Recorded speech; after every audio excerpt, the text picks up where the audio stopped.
Okay, picture this. You are a world leader on the global stage and you accidentally kiss the Queen of England on the lips. Awkward, right? Yeah. But this cringeworthy blunder is more than just a funny anecdote. It highlights the power of protocol in international relations and a country's image. It is fascinating, isn't it? Today, we're diving deep into protocol, guided by expert Minabai Seibofa insights from the YouTube video. Harnessing the power of protocol, a nation's soft power for influence on global stage. We'll uncover how nations use protocol as a tool to exert influence globally. But first, let's define, what do we mean by protocol? It's more than fancy dinners, right? Right. Protocol, at its core, embodies the traditions, the customs, and the guidelines that govern these interactions between nations. It reflects a country's values, aspirations, acting as a sort of unspoken language. So kind of like a cultural code that smooths out interactions. Precisely, yeah. And understanding this code is crucial when navigating these global relations. And this is where the concept of soft power comes into play. For those just joining us, could you explain soft power? Yeah, so the term soft power was actually coined by Joseph Nye back in 1990. Okay. And it refers to a nation's ability to influence others through attraction and persuasion rather than coercion. Okay. Think about it like this. Have you ever been captivated by a country's culture, their music, their cuisine? That's soft power in action, subtly shaping perceptions. So winning hearts and minds rather than battles. Exactly. Yeah, it's about getting others to want what you want, as Capricia Marshall, the former U.S. chief of protocol, eloquently put it. And Seibofa argues that protocol is key in projecting this soft power, right? Yes, and he uses this very compelling example to illustrate this point, the 2022 FIFA World Cup in Qatar. Think about the global perceptions surrounding Qatar before the event. By weaving Qatari culture and hospitality into every aspect of that World Cup experience, they reshaped global perceptions, showcased their nation in a new light. Okay, so it wasn't just about hosting a sporting event. It was about using protocol to craft an image. Exactly. Well, how do they do that? What are the specific tools they use? So Seibofa breaks these soft power tools down into three categories. Yeah. Communication tools, physical tools, and what I find most interesting, mindset tools. Okay, let's unpack these. Tell me more about these communication tools. So communication tools are all about conveying these messages effectively, both verbally and non-verbally. It's understanding the nuances of greetings, being mindful of language, and most importantly, being culturally intelligent. Okay. Imagine you're meeting a foreign dignitary for the first time. A simple handshake in one culture might be considered offensive in another. It's like that scene in Austin Powers where he almost shakes hands with the Japanese businessman, but then remembers to bow at the last second. Yes, exactly. Yeah. And it might seem humorous in a movie, but in reality, those misunderstandings can have a significant impact. Yeah. So being aware of these nuances is crucial for avoiding offense. So it's not just what you say, but how you say it and even how you stand or gesture. Absolutely, yeah. Every interaction is an opportunity to communicate, to build rapport. Now let's move on to physical tools. Okay. What can you tell me about physical tools? I'm curious how physical things can project power. So physical tools are all about creating this carefully curated experience Okay. that reflects the nation's identity and values. Okay. So think about the setting of a diplomatic event. Is it held at a grand palace, a modern art museum, or maybe a venue that showcases the country's natural beauty? So the setting itself sends a message. Exactly, yeah.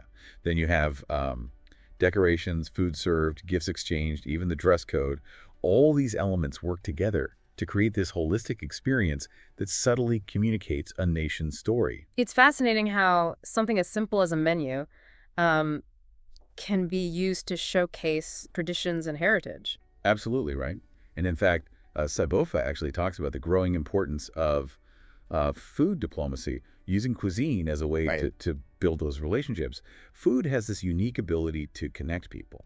This is making me hungry. Yeah.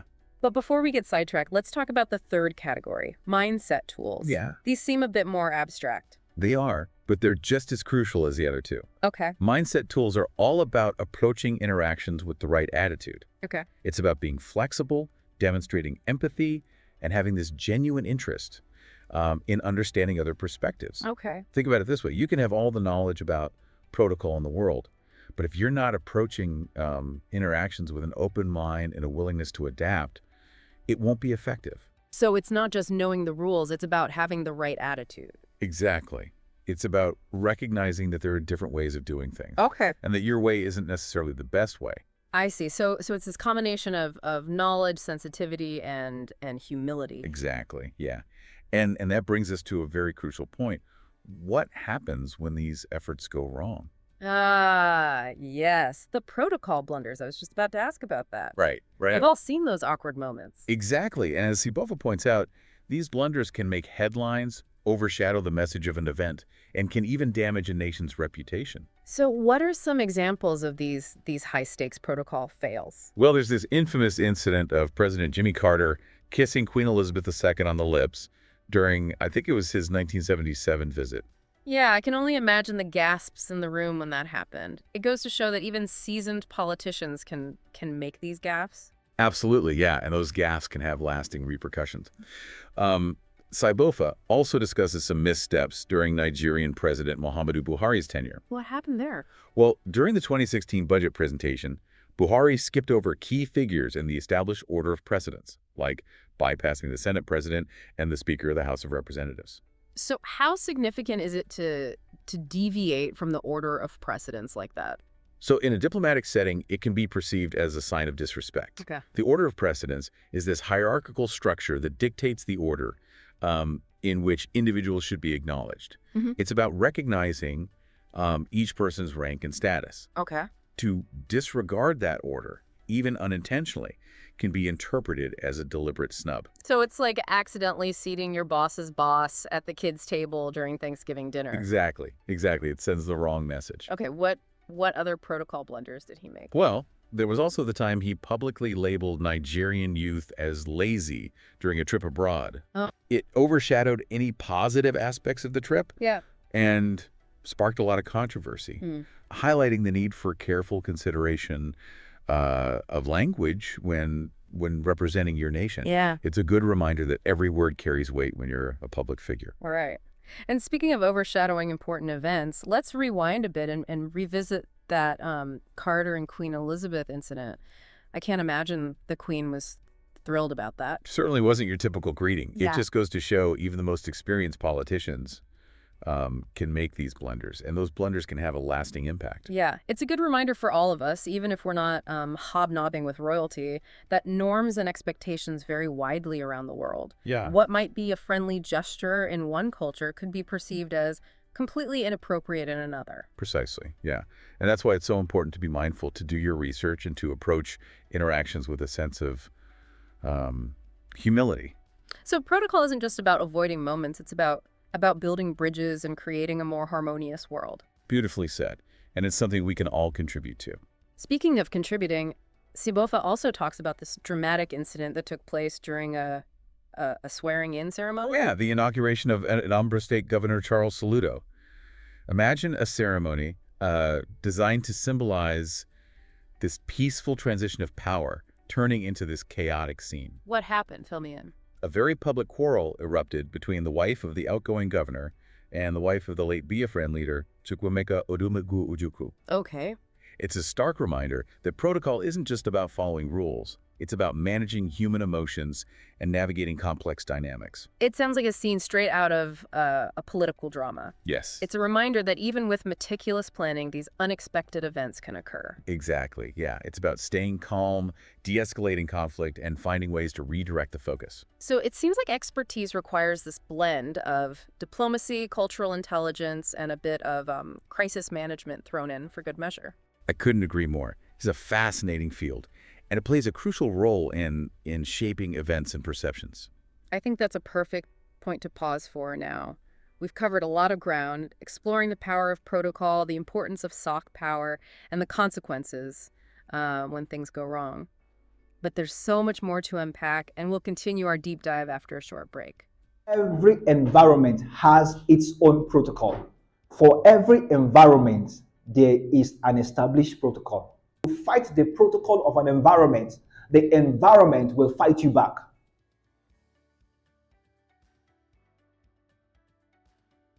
You know, it's fascinating to consider how these blunders play out on the global stage. It's not just about the incident itself. Right.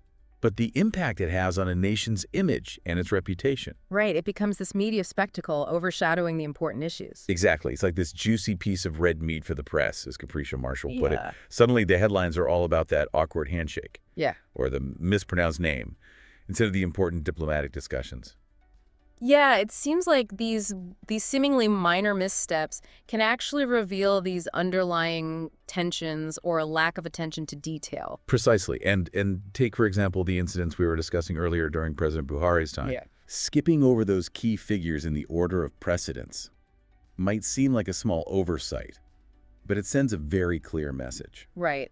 Could you explain the order of precedence for our listeners who might not be familiar? Why is it so important in these settings? Of course. So the order of precedence is essentially this hierarchical structure Okay.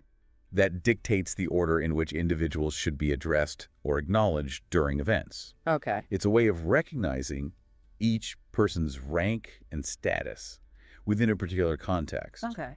It might seem like a formality, but adhering to this order demonstrates respect for the individuals and the institutions they represent. So it's like a seating chart for diplomacy, making sure everyone's in their designated spot. That's a great analogy. Okay. It ensures that events run smoothly and that everyone feels appropriately acknowledged. When this order is disregarded, even unintentionally, it can be perceived as a snub or a sign of disrespect, which can create diplomatic tension. Right. And then there was that comment Buhari made about Nigerian youth being lazy. I imagine that didn't go over well back home. It certainly generated a lot of controversy and negative press. It's a prime example of how a single comment made, without considering that cultural context, can derail an entire mission. It's like that old saying, think before you speak, but amplified on a global scale. Exactly. Words have power, especially when you're representing your nation. And speaking of overshadowing important events, let's rewind a bit and revisit that incident with President Carter and Queen Elizabeth II. I can't imagine the Queen was too thrilled about that presidential peck on the lips. It certainly wasn't your typical greeting between a head of state and a monarch. It just goes to show that even the most experienced politicians can make these blunders. Right. And those blunders can have a lasting impact on their image and their nation's reputation. It's a good reminder for all of us, even if we're not hobnobbing with royalty, that these cultural norms and expectations vary widely around the world. Yeah. What might be considered a friendly gesture in one culture could be perceived as highly inappropriate in another. Precisely. And that's why it's so important to be mindful of these cultural differences, to do your research, and to approach interactions with a sense of humility and respect. So protocol isn't just about avoiding those awkward moments. Right. It's about building bridges, fostering understanding, and creating a more harmonious world. One handshake, one bow, one carefully chosen word at a time. Beautifully said. And it's something we can all contribute to, no matter where we are in the world or what our role is. So it seems like protocol expertise requires this unique blend of diplomacy, cultural intelligence, and a bit of crisis management thrown in for good measure. I couldn't agree more. It's a fascinating field that often goes unnoticed. But as we've seen, it plays a crucial role in shaping events and perceptions on both a national and a global scale. This has been incredibly insightful. So how can our listeners apply these principles of protocol in their own lives? They might not be negotiating peace treaties, but I imagine these concepts can be valuable in everyday interactions. Absolutely. Seibofa emphasizes the importance of thinking globally and understanding the cultural nuances of different nations. Right. But this applies to interactions within our own communities as well. So whether you're traveling abroad or simply interacting with people from different backgrounds in your own city, Yeah. these principles can help you navigate those interactions with more sensitivity and respect. Precisely. It's about recognizing that different cultures have different customs and ways of doing things. Right. It's about being mindful of your words and your actions, and being willing to adapt your behavior to show respect for those around you. It's about being a good guest wherever you are in the world. Exactly. And it's about being a good host, creating an environment where everyone feels welcome and respected. So it's not just about knowing the rules, it's about having the right mindset. Yes, it's about approaching interactions with curiosity, empathy, and a willingness to learn from others. Okay. It's about recognizing that our own way of doing things isn't necessarily the only way or the best way. It sounds like protocol is ultimately about building connections and fostering understanding, whether on the global stage or in our everyday lives. I couldn't have said it better myself. It's about recognizing that we're all interconnected, and that by embracing cultural differences, we can create a more harmonious and enriching world for everyone. This deep dive has been so eye-opening. It's amazing how something like protocol, which often gets dismissed as stuffy or outdated, can actually be such a powerful tool. It really is. Yeah. And as we've explored, it's relevant not just for diplomats and world leaders, but for all of us in our everyday lives. So as we wrap up, what are some key takeaways our listeners can walk away with? How can they apply these principles, even if they're not attending these fancy state dinners? Well, I think first and foremost, it's important to shift our mindset about protocol. Instead of seeing it as a set of rigid rules, think of it as this framework for respectful and effective communication across cultures. So it's like a set of guidelines that can help us navigate these interactions with more grace and understanding. Exactly. And just like learning any new language, it takes time and effort to develop cultural intelligence. It's about being curious about other cultures, being willing to ask questions, and being open to adapting our behavior. So for someone who wants to improve their cultural intelligence, where should they start? Well, a great first step is to simply be more observant. Pay attention to the customs and traditions of those around you. Ask questions. Don't be afraid to admit you don't know something. Most people are happy to share their culture with those who are genuinely interested. It's about approaching these interactions with humility and a willingness to learn, right? Absolutely. And remember, it's a journey, not a destination. There's always more to learn, and every interaction is an opportunity to grow. So it's not just about avoiding those embarrassing faux pas. It's about building those bridges and fostering understanding. Precisely.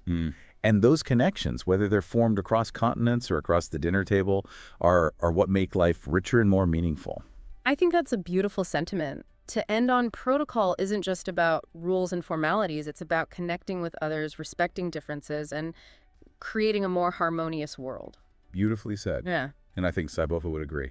Well, if you're listening and you're intrigued by all of this, we highly encourage you to check out Seibofa's full presentation on YouTube. It's definitely worth a watch. And on that note, we'll leave you with this thought. How can you apply these principles in your own life?